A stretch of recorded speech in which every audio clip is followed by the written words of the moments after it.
Donald Trump రెండోసారి America అధ్యక్షుడిగా బాధ్యతలు చేపట్టిన తర్వాత అక్రమ వలసదారులపై ఉక్కుపాదం మోపడం తెలిసిందే. అగ్రరాజ్యంలో అక్రమంగా నివాసం ఉంటున్న వారిని గుర్తించి స్వదేశాలకు పంపిస్తున్నారు. అయితే గ్రీన్ కార్డు కలిగిన తమకేం ఇబ్బంది లేదని ధీమాగా ఉందామన్నా కష్టమే. ఈ కార్డు పొందినంత మాత్రాన అమెరికాలో ఎల్లకాలం ఉండేందుకు హక్కు లేదని సంచలన వ్యాఖ్యలు చేశారు అమెరికా ఉపాధ్యక్షుడు జేడీ వాన్స్. ఇదేమీ వాక్ స్వాతంత్ర అంశం కాదు, జాతీయ భద్రతకు సంబంధించిన అంశమని స్పష్టం చేశారు. ఇంతకీ జేడీ వాన్స్ ఏ సందర్భంలో ఈ వ్యాఖ్యలు చేశారు? Let's watch. అమెరికా వలస విధానంపై ఇప్పటికే ప్రపంచ దేశాల్లో నెలకొన్న ఆందోళనలను మరింతగా పెంచే పరిణామం చోటు చేసుకుంది. డాలర్ డ్రీమ్స్ని నిజం చేసుకోవటానికి రాచబాటగా భావించే అమెరికా గ్రీన్ కార్డుపై ఆ దేశ ఉపాధ్యక్షుడు జేడీ వాన్స్ కీలక వ్యాఖ్యలు చేశారు. అమెరికాలో గ్రీన్ కార్డు ఉన్నంత మాత్రాన శాశ్వత నివాసులుగా ఉండలేరని జేడీ వాన్స్ తాజాగా చేసిన సంచలన ప్రకటన కలకలం సృష్టిస్తోంది. ఇప్పటికే ట్రంప్ సర్కారు అనుసరిస్తున్న ఇమ్మిగ్రేషన్ విధానాలపై ప్రపంచవ్యాప్తంగా విమర్శలు చెలరేగుతున్న వేళ వాన్స్ వ్యాఖ్యలు కొత్త చర్చకు దారితీశాయి.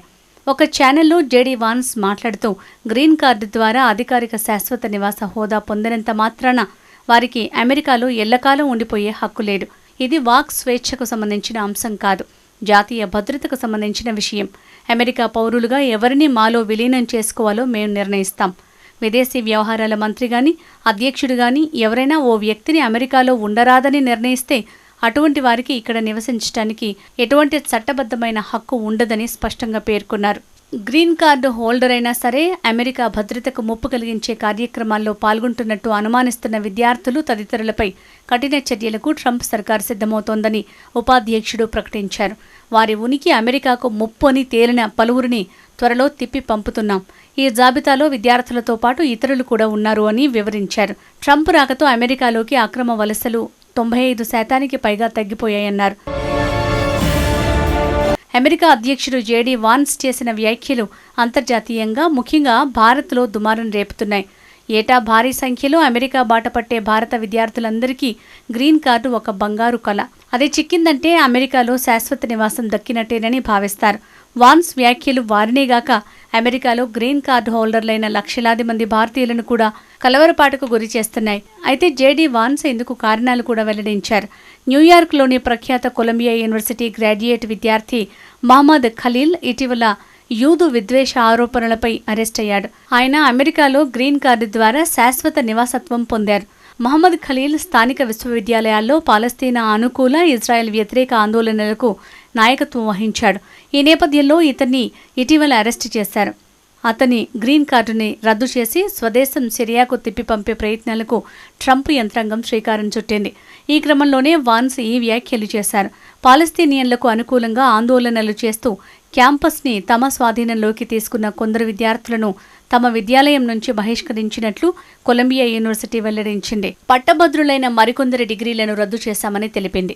గాజాలో యుద్ధాన్ని నిరసిస్తూ హమిల్టన్ హాల్ను ఆక్రమించిన వారిపై వర్సిటీ న్యాయ విభాగం భారీగా ఆంక్షలు విధించిందని విశ్వవిద్యాలయం తన అధికారిక ఈమెయిల్లో వివరించింది. వీటిలో పాలస్తీనాకు మద్దతుగా జరిగిన ఆందోళనల్లో క్రియాశీలకంగా వ్యవహరించిన భారతీయ విద్యార్థి రంజని శ్రీనివాసన్ వీసాను రద్దు చేశారు.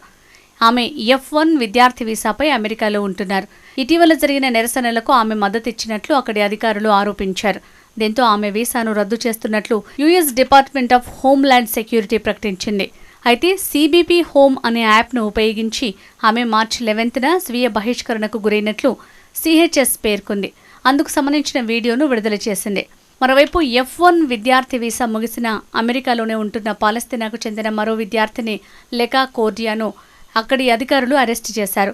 హాజరు సరిగా లేకపోవడంతో లెకా వీసాను జనవరి 26, 2022లోనే రద్దు చేసినట్టు తెలుస్తోంది.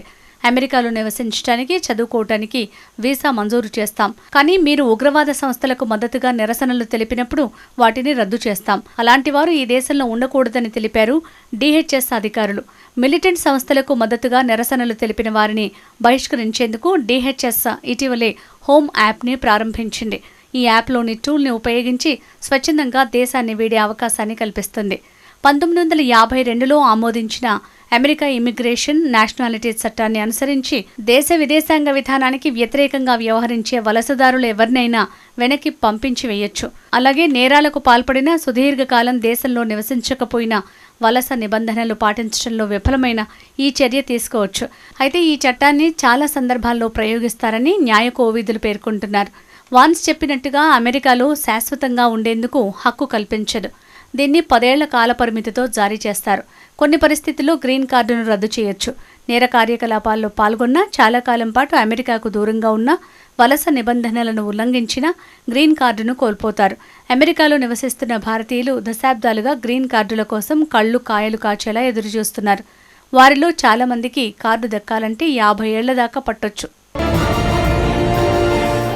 అమెరికాలో గ్రీన్ కార్డు కలిగిన వారు శాశ్వత నివాసదారులుగా గుర్తించబడతారు. ఈ కార్డు పొందిన విదేశీ పౌరులకు అమెరికాలో నివసించేందుకు, పని చేసుకునేందుకు హక్కు కల్పిస్తుంది. అంతేకాక కోరుకున్న కంపెనీలో పనిచేయొచ్చు, సొంత వ్యాపారం వంటివి చేసుకోవచ్చు. గ్రీన్ కార్డు పొందిన 3 నుంచి 5 ఏళ్లకు పౌరసత్వం కోసం కూడా దరఖాస్తు చేసుకోవచ్చు. అమెరికాలో నివసిస్తున్న వేలాది మంది భారతీయులు దశాబ్దాలుగా గ్రీన్ కార్డుల కోసం ఎదురుచూస్తున్నారు. అమెరికా ప్రతి ఏటా గరిష్టంగా 6.75 లక్షల గ్రీన్ కార్డులు మాత్రమే జారీ చేస్తుంది. వాటిలో ఏ దేశానికి 7% మించి ఇవ్వరాదన్న నిబంధన ఉంది. ప్రస్తుతం అమెరికాలో గ్రీన్ కార్డులున్న భారతీయుల సంఖ్య 3 లక్షలకు పైగానే ఉంటుంది. కొన్ని కేటగిరీల వాళ్ళకైతే ఇప్పుడున్న పరిస్థితులను బట్టి గ్రీన్ కార్డు కావాలంటే 134 సంవత్సరాలు పడుతుంది. 3.4 కోట్ల మందికి పైగా గ్రీన్ కార్డు కోసం ఎదురుచూస్తుండగా వారిలో 11 లక్షల మందికి పైగా భారతీయులే. వీరిలో 4 లక్షల మంది తమ జీవిత కాలంలో కార్డును కళ్ళజూడలేరన్నది ఇమ్మిగ్రేషన్ నిపుణుల మాట. అమెరికాలో శాశ్వత నివాసానికి ట్రంప్ ఇటీవల కొత్తగా గోల్డ్ కార్డు స్కీమ్ని ప్రకటించిన నేపథ్యంలో గ్రీన్ కార్డు ప్రాధాన్యతను తగ్గించేలా వాన్స్ చేసిన వ్యాఖ్యలు మరింత ప్రాధాన్యం సంతరించుకున్నాయి. ఇప్పటిదాకా గ్రీన్ కార్డు ఉంది, ఇకపై గోల్డ్ కార్డు తెస్తున్నాం. గ్రీన్ కార్డు ఇచ్చే సదుపాయాలన్నింటినీ ఇది ఇస్తుంది. వాటితో అదనంగా అమెరికాలో శాశ్వత నివాసానికి, పౌరసత్వానికి కూడా గోల్డ్ కార్డు రాచమార్గమని ట్రంప్ చెప్పుకొచ్చారు. అమెరికాలోని అత్యున్నత వర్సిటీల్లో చదివే ప్రతిభావంతులు భారతీయ విద్యార్థులు దేశం దాటకుండా ఆపడంలో తమ వలస విధానం విఫలమైందని ఆయన ఆక్షేపించారు. గోల్డ్ కార్డుకు $50 లక్షల అంటే భారతీయ కరెన్సీలు 43.54 కోట్లు ఫీజుగా నిర్ణయించారు.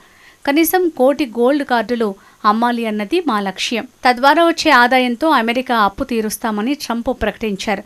1990 నుంచి అమల్లో ఉన్న EB-5 వీసాలను గోల్డ్ కార్డు భర్తీ చేసింది. మరోవైపు అమెరికాలో జన్మతహా లభించే పౌరసత్వాన్ని రద్దు చేసి తీరాలని అమెరికా అధ్యక్షుడు డొనాల్డ్ ట్రంప్ పట్టుదలతో ఉన్నారు. తాజాగా తన ఆదేశాలను ఫెడరల్ కోర్టులు నిలిపివేయటాన్ని సవాల్ చేస్తూ సుప్రీంకోర్టును ఆశ్రయించారు. తాత్కాలిక సొలిసిటర్ జనరల్ సారా హారిస్ ఈ పిటిషన్ సాధారణమైందని అభివర్ణించారు. 3 దిగువ కోర్టులో దాఖలైన పిటిషన్లను వ్యక్తిగత స్థాయికే పరిమితం చేయాలని ఆమె న్యాయస్థానాన్ని కోరారు. మరోవైపు ట్రంప్ జారీ చేసిన ఈ కార్యనిర్వాహక ఆదేశాలు తీవ్రమైన న్యాయ చిక్కులను ఎదుర్కొంటున్నాయి. మేరీల్యాండ్, మసాచ్యూసెట్స్, వాషింగ్టన్ రాష్ట్రాల్లో పిటిషన్లు దాఖలు కావడంతో కోర్టులు ఇంజంక్షన్ ఆర్డర్లు జారీ చేశాయి. ఆ ఆదేశాలు దేశ కార్యనిర్వాహక విభాగాన్ని రాజ్యాంగపరమైన విధులు నిర్వహించకుండా అడ్డుకుంటున్నాయన్నారు.